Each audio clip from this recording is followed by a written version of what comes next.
Oke, kita masuk yang lanjutan ya. Kita coba lanjutkan materi kita. Masuk pada aturan lain tentang eksponensial ya. Aturan eksponensial.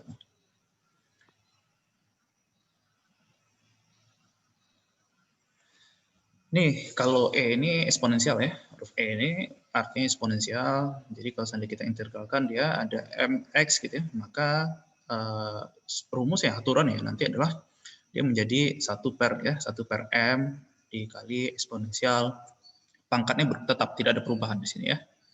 Cuman kalau seandainya di sini ada m, maka dia akan menjadi 1/m.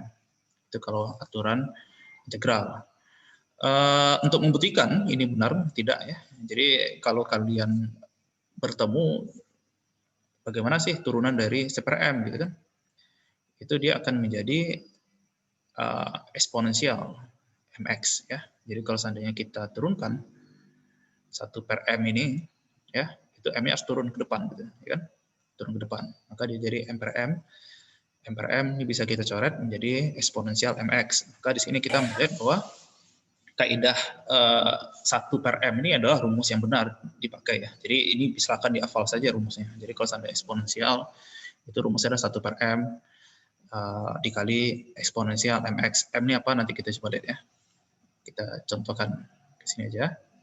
Ini contoh, kalian disuruh cari integral dari eksponensial 2x dx. M-nya mana? M itu yang ini, 2 ini ya. Jadi M-nya adalah yang 2 ini. Berarti dengan rumus 1/m dikali eksponensial pangkat mx ini ditambah c, itu kita bisa ganti saja nilai m ini dengan 2 ya. Jadi hasil adalah 1/2 dikali eksponensial pangkat 2x tambah c. Jangan lupa ada c ya.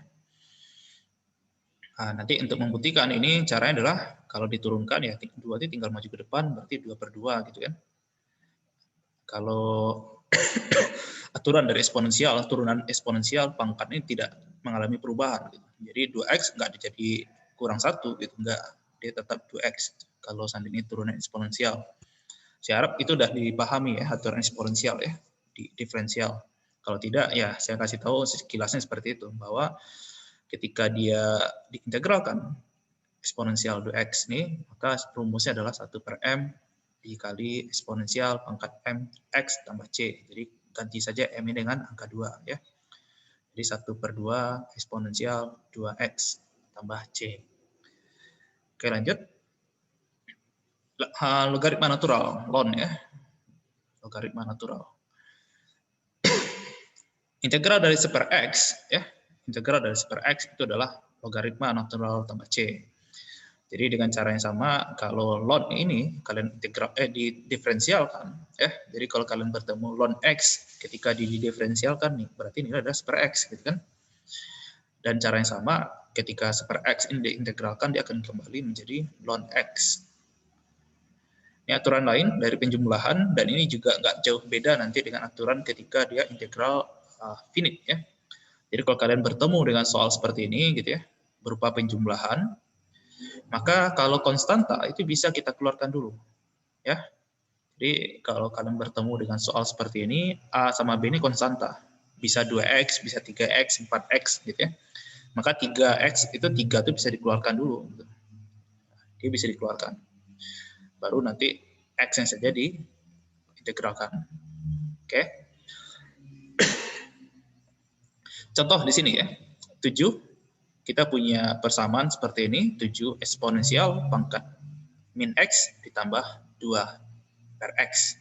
Ya. Solusinya adalah kita bisa mengeluarkan 7 ini karena konstanta. 7 ini kita keluarkan aja. Ya. 7 dikeluarkan, 2-nya juga konstanta. Gitu. Ya.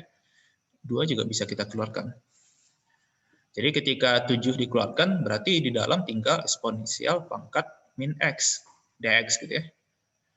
Terus kalau 2 ini telah dikeluarkan, berarti tinggal 1/x saja. Ya. Maka 2 integral 1/x dx. Ya, ini aturan penjumlahan. Maka di sini ini bisa kita lakukan integral terhadap eksponensial pangkat min x itu. Rumusnya adalah 1/m dikali eksponensial pangkat mx tambah c. Ya. M kita nilainya adalah berapa nih? Berapa nilai M kita? Ada yang tahu? Berapa nilai M? Min 1. Ya. Di sini kan ada min 1 X gitu ya. Jadi min 1 dikali X ya min X gitu. Maka di sini 1 per min 1 ya eksponensial pangkat min X. Jadi pangkatnya tidak mengalami perubahan, nilainya sama. Tetap kondisi awal. Ditambah C1 ya untuk membedakan nanti dengan C yang sebelah ini gitu. Ada C1.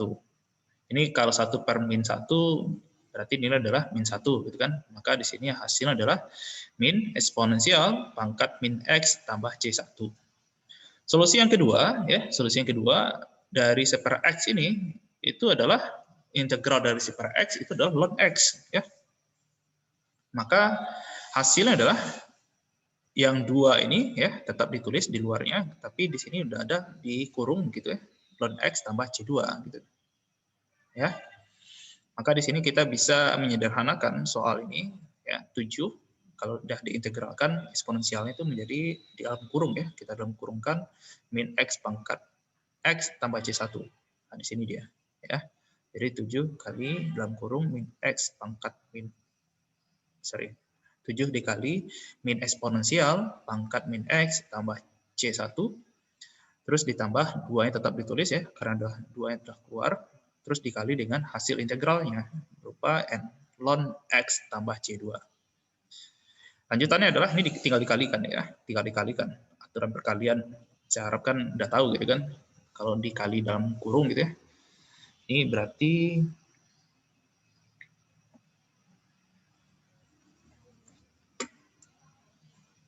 ini bisa kalian lakukan di sini kan.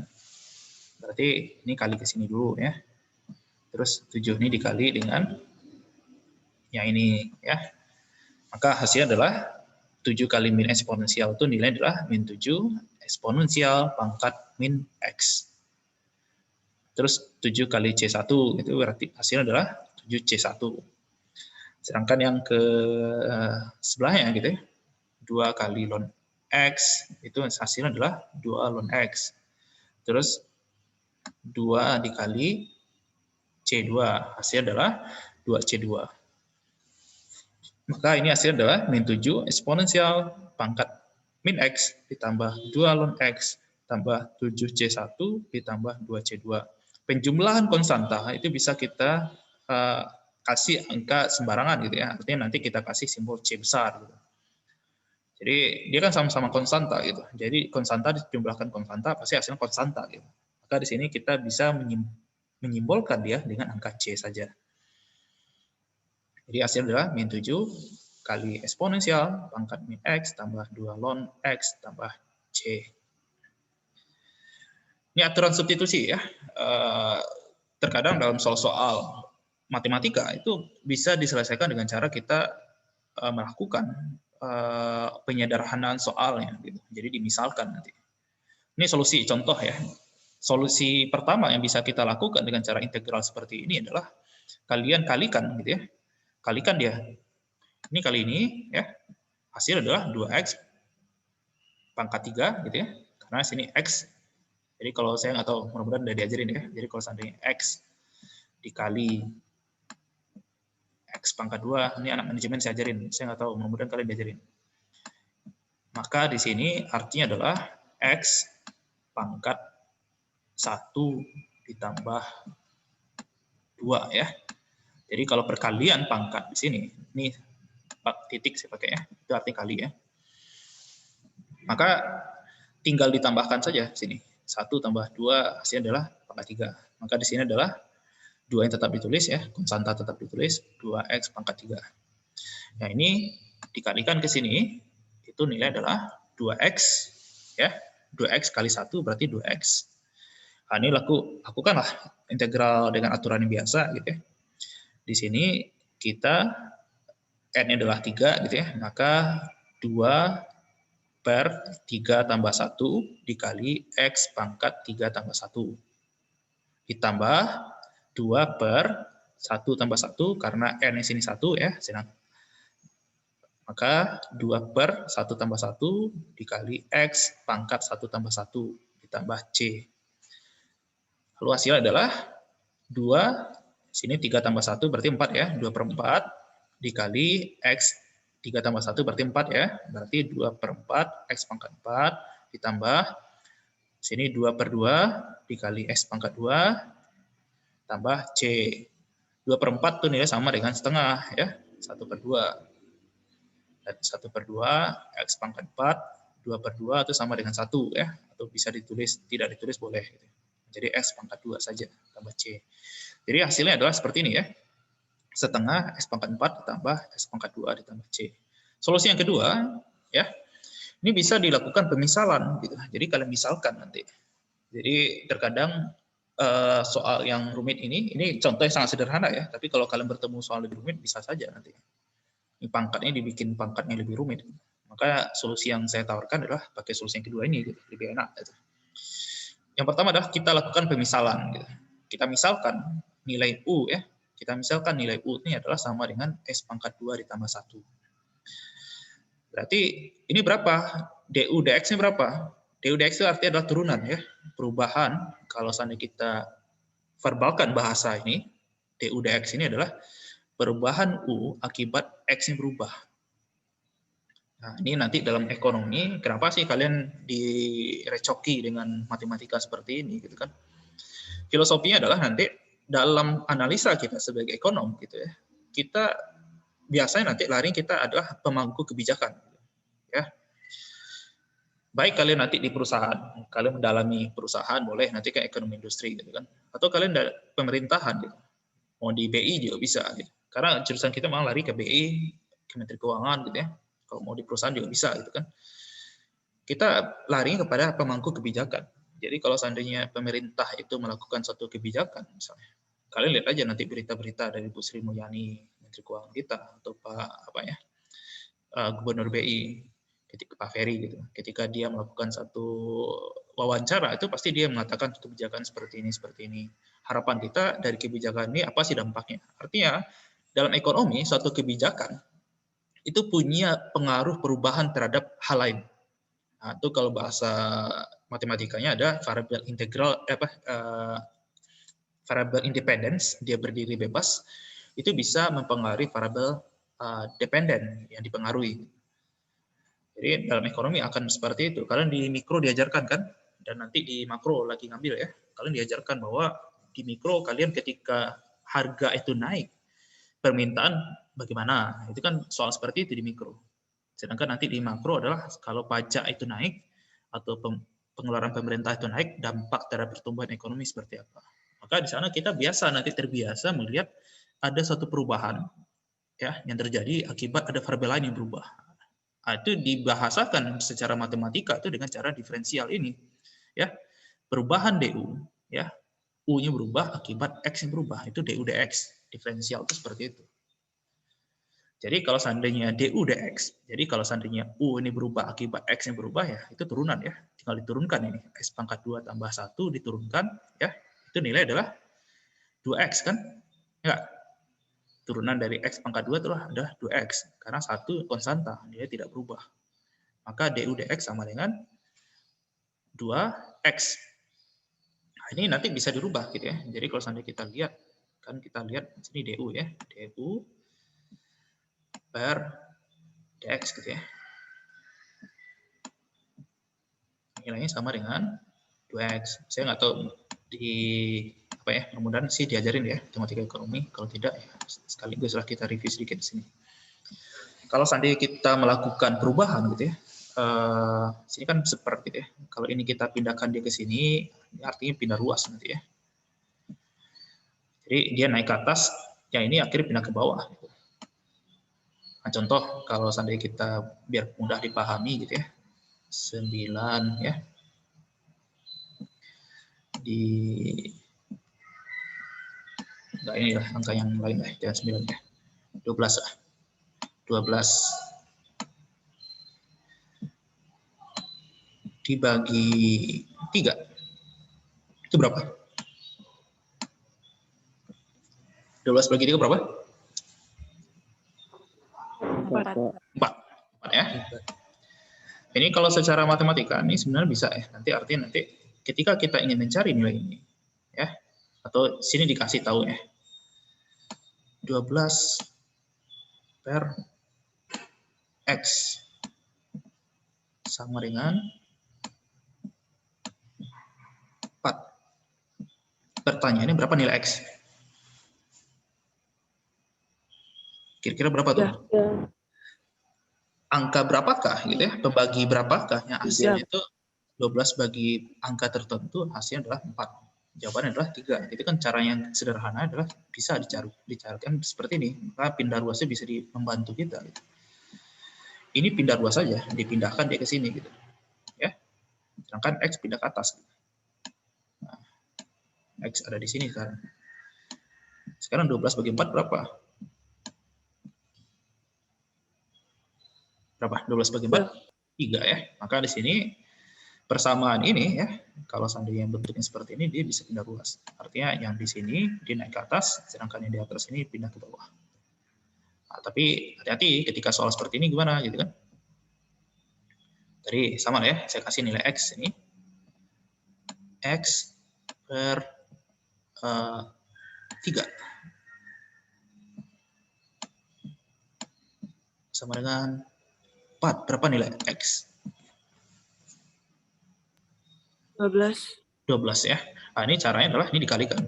Ini naik ke atas jadi pengkali dia ya. Jadi X sama dengan ketika dia separ ya, dia ketika pindah ruas itu dia menjadi perkalian. Prinsipnya seperti itu ya. Jadi hasilnya adalah 4 kali 3 12. Jadi pas dia di sini jadi pembagi pindah ruas, dia akan menjadi inverse ya. Dia akan kembali posisinya berubah gitu. Kalau dia separ X, maka di atas menjadi X gitu. Sedangkan di sini dia kalau dia sebagai pembilang, ketika dia pindah ke sini dia akan menjadi penyebut. Seperti itu ya. Maka di sini ya 2 du dx gitu, du per dx gitu sama dengan 2x. Ketika kita ingin merubah dia menjadi du ya. Berubah dia menjadi dx gitu. Ketika kita ingin mencari dia menjadi dx, itu hasil adalah du per 2x ya, sama dengan logika yang kita pakai di sini nih ya. Maka di sini dx itu sama dengan du per 2x. Ya. Ah, di sini baru kita substitusikan gitu. Kita udah punya nilai dx dan kita bisa mengganti nilai ini gitu ya. Itu menjadi u. Maka di sini integral kita ya. Integral kita 2x tetap ditulis gitu ya. Sedangkan x pangkat 2 tambah 1 kita ganti dengan nilai u. Sedangkan dx itu kita ganti dengan notasi du per 2x. Oke.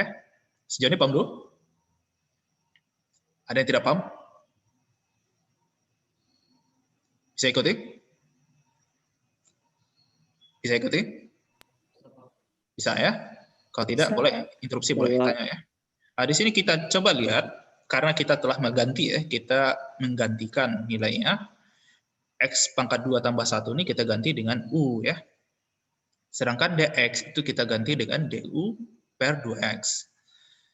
Nah, di sini, karena kita menggantikan, sini ada 2x, sini ada 2x ya. Ini bisa kita coret gitu. Karena 2x dibagi 2x itu hasilnya adalah 1 ya. Maka hasilnya ini menjadi integral u du.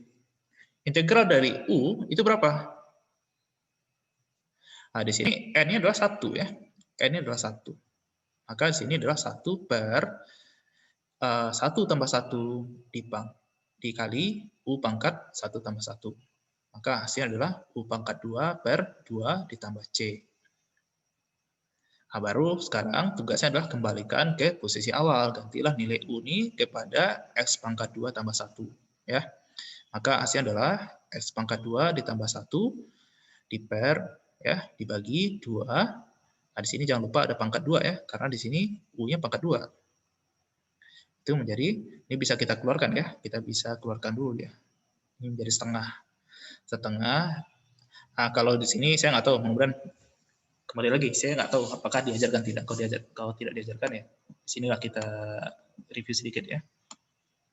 X pangkat 2 ditambah 1 gitu ya.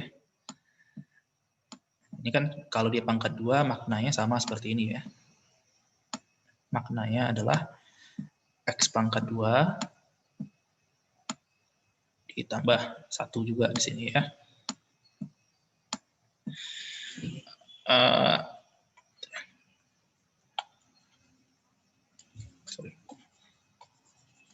Nah, sekarang solusinya adalah yang ini, nilai ini, kalian kalikan dia ke sini, ya, keaturan matematika kan seperti itu ya. Itu menjadi S pangkat, berapa tuh? S pangkat 4 ya. Ini cara pertama, nanti cara 2 saya ajarin. Terus yang di sini, ini dikalikan ke sini, serinya ada 1 ya. Itu menjadi ditambah X pangkat 2. Selanjutnya, yang ini dikalikan ke sini, itu menjadi X1 dikali X pangkat 2, itu menjadi X pangkat 2 ya. Selanjutnya, yang ini dikalikan ke sini. 1 dikali 1, itu hasilnya adalah 1. Maka ini hasilnya adalah X pangkat 4, di sini ada penjumlahan ya. X pangkat 2 ditambah X pangkat 2, itu menjadi 2X pangkat 2. Ya. Maka hasil adalah X pangkat 4 ditambah 2X pangkat 2 ditambah 1. Itu cara pertama. Cara yang kedua itu bisa dilakukan dengan cara yang ini, yang depan ini, kalian pangkatkan dengan 2, itu berarti X pangkat 2 dikali 2, ya. Itu hasilnya adalah X pangkat 4. Ya. Yang ini, caranya adalah yang ini, kalian pangkatkan di sini, itu berarti X pangkat 2 dikali 2, hasilnya adalah X pangkat 4. Selanjutnya adalah 2 ini maju ke depan. Ya. Dia maju ke depan. Ini cara yang kedua yang anak matematika suka yang seperti ini. Anak IPA ya. Berarti 2 dikali X pangkat 2. Ya. Solusi selanjutnya adalah 2 dikali X pangkat 2. Terus dikali dengan 1. Karena positif sana ya. Positif 1. Kali 1. Itu adalah 2 kali X pangkat 2 itu adalah 2X pangkat 2. Gitu kan. Selanjutnya ditambah pangkat 1. Ya, 1 pangkat 2 itu hasilnya adalah 1. Maka caranya lebih cepat ya. Jadi kalau anak IPA biasanya seperti ini. Jadi yang ini, yang depan ini dipangkatkan dulu gitu ya. Dengan ini, terus yang tengahnya dia maju dulu ke depan gitu. 2 dikali sini, dikali angka sini. Kalau dia negatif berarti ada min sini ya. Tapi karena angka positif, maka angkanya 1 gitu. Selanjutnya adalah 1 ini dipangkat 2 kan. Maka hasilnya juga sama, tidak jauh beda. Nah, sekarang selera kalian ya. Kalau kalian tidak terbiasa dengan cara yang cepat seperti ini, lakukanlah seperti ini, walaupun yang agak panjang gitu kan. Ada masalah. Intinya kalau teman baru udah lari yang apa, nggak usah cemburu lah ya. Kalau kita masih bisa jalan, nggak apa-apa. Oke, langkah selanjutnya kita melihat bahwa nilainya di sini adalah 1/X kali ya, setengah dikali X pangkat 4 berarti 1/setengah X pangkat 4 ya. 1/2 X pangkat 4. Ditambah setengah kali 2 itu hasilnya adalah X pangkat 2. Ya. Terus ditambah setengah ditambah C. Nah, hasilnya adalah sekarang setengah X pangkat 4 ditambah X pangkat 2 tambah setengah tambah C. Setengah ini konstanta. Ya. Setengah ini konstanta. Jadi konstanta ditambah konstanta, hasilnya pasti konstanta lagi. Maka hasilnya yang ini tidak jauh beda, yaitu setengah X pangkat 4 ditambah X pangkat 2 ditambah C, tidak jauh beda dengan jawaban sebelumnya. Yaitu setengah X pangkat 4 tambah X pangkat 2 tambah C.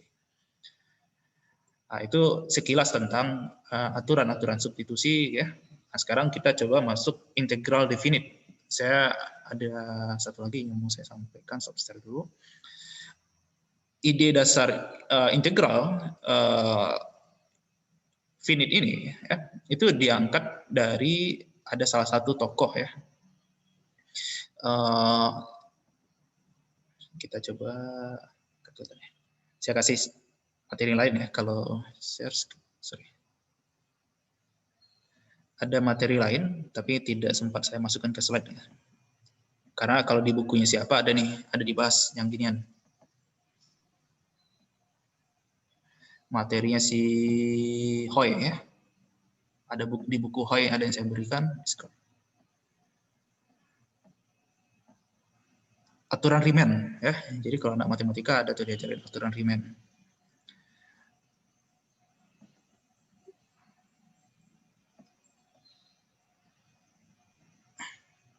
Yang buku Hoy. Ya, ini saya lihatin buku Hoy ya. Buku Hoy ini ada di halaman, ini buku wajib ya. Jadi kalau kalian pelajari ini kampus top Australia pakai buku ini, belajar matematikanya. Jadi kampus internasional buku matematikanya udah pakai ke sini, udah jarang pakai Alphacian. Dan di OD ini kita bayangnya pakai buku Hoy nanti ya. Alphacian sebagai substitusi komplement saja ya, lengkap. Ini ada di bab 16, kalau di silabus juga ada ya. Ini pelajaran kita masih di bab 16, pertemuan 1, pertemuan 2 ini masih di bab 16. Di sini ada aturan Riemann ya. Ide dasar integral definite itu bisa dikatakan kontribusinya dari Riemann ini. Riemann ini salah satu ahli matematika dari Jerman ya. Dia banyak berkontribusi bagaimana memahami integral dengan cara dibatasi gitu ya, dipartisi. Contoh kepada sini kita coba lihat ya. Misal dia ada punya fungsi seperti ini nih. Nanti banyak kasus integral memang di anak-anak sains itu banyak pengembangan integral itu memang banyak sekali digunakan. Kalau anak fisika itu termasuk kayak gini ya, termasuk pelajaran kita juga nanti, walaupun tidak sampai mendalam seperti itu ya. Dia ingin melihat dalam fisika itu kan sebenarnya gini, bulan itu adalah satelit alami dari bumi, itu pelajaran IPA gitu kan. Pertanyaannya, kenapa bulan itu tidak pernah jatuh ke bumi gitu kan? Itu pertanyaan anak IPA itu mendasar, mungkin pernah ditanyakan juga bagi kalian ketika kalian masih kecil gitu ya. Kok bulan tuh nggak pernah jatuh ya ke bumi gitu? Kan ada gravitasi, gitu kan? Ternyata dalam analisa anak IPA itu bahwa bulan itu dia bergerak cepat, ya. Dia seperti kayak gini, kalau kalian coba lempar satu spidol atau apa ya, kalian lempar ke depan, dia akan melayang dulu kan, sebelum dia menyentuh lantai. Ketika kalian lempar spidol atau pulpen kalian, dia akan melayang dulu sampai dia jatuh pada titik tertentu. Di sanalah ide itu terlihat bahwa ternyata anak IPA melihat kalau seandainya bulan itu sebenarnya dia adalah bergerak dengan cepat. Cuman adalah pergerakan cepat bulan itu tidak terlalu cepat sekali. Kalau seandainya dia cepat, dia keluar dari orbitnya. Tapi dengan angka yang konstan, dalam angka yang tertentu kecepatan itu yang dia tidak akan jatuh ke bumi, tapi tidak keluar dari orbitnya. Itu dihitung sama orang IPA atau anak fisika. Akhirnya kita bisa punya satelit ya, satelit buatan. Itu kalau anak dia gunakan lagi integral, banyak kasus banyak digunakan integral. Kalau kita memang nggak banyak sekali ya, termasuk kalau kita nanti di makro itu di sana mau lihat gimana sih agar pertumbuhan ekonomi ini stabil gitu. Kita banyak kasus juga integral ini juga digunakan ya. Kalau anak-anak IPA juga nih, kalau seandainya kalian punya naik pesawat, bentuk pesawat itu kan nggak kotak gitu kan. Dia ingin tahu berapa sih volume yang ideal diisi oleh muatan pesawat. Itu rumusnya integral. Nanti kalau kita, tugas kita sebenarnya di anak non IPA ini kita banyak menggunakan nanti kira-kira berapa sih luas ini gitu ya. Luasnya berapa gitu. Banyak seperti itu.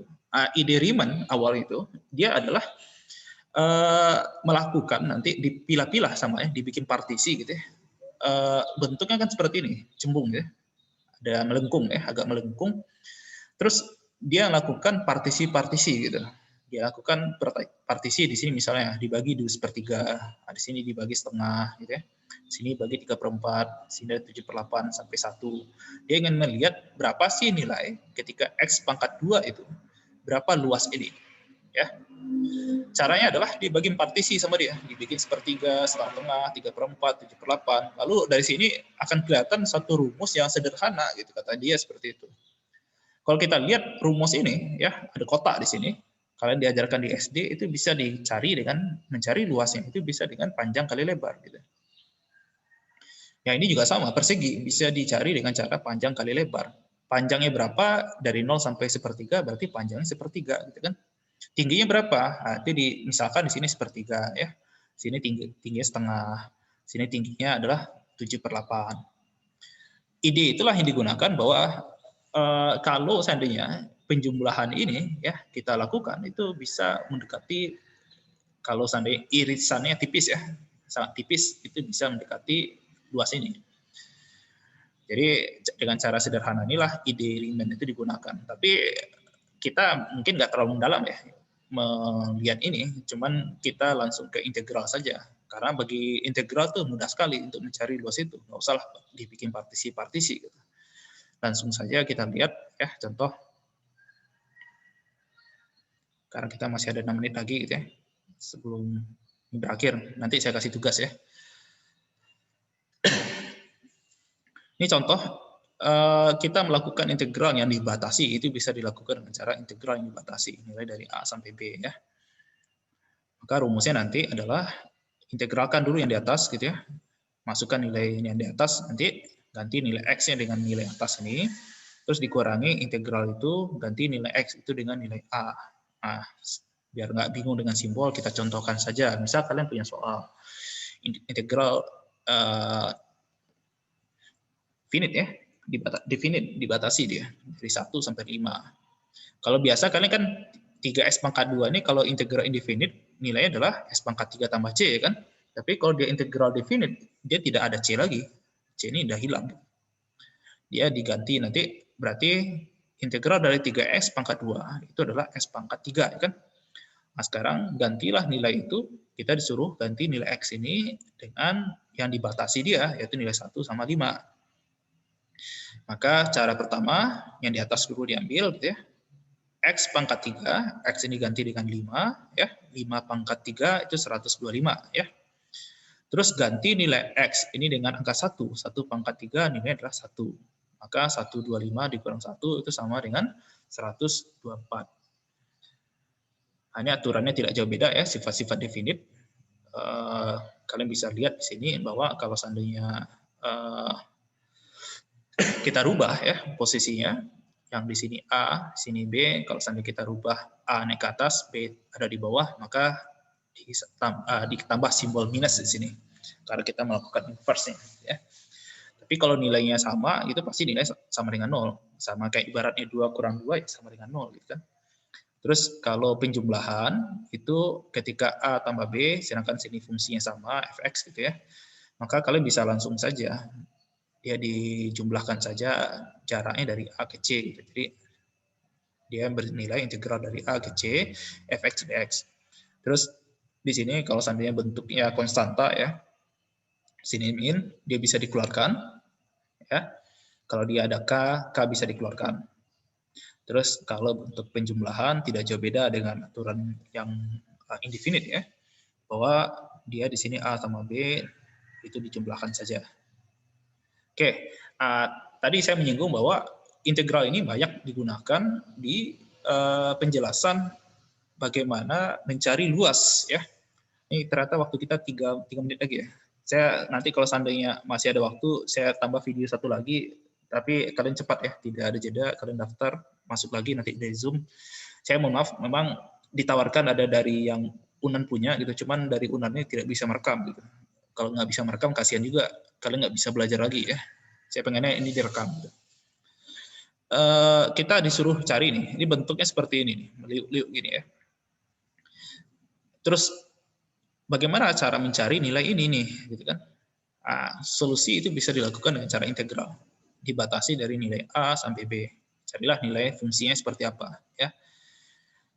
Kita contohkan saja, contoh ya, kenapa dia bisa dikatakan mencari luas.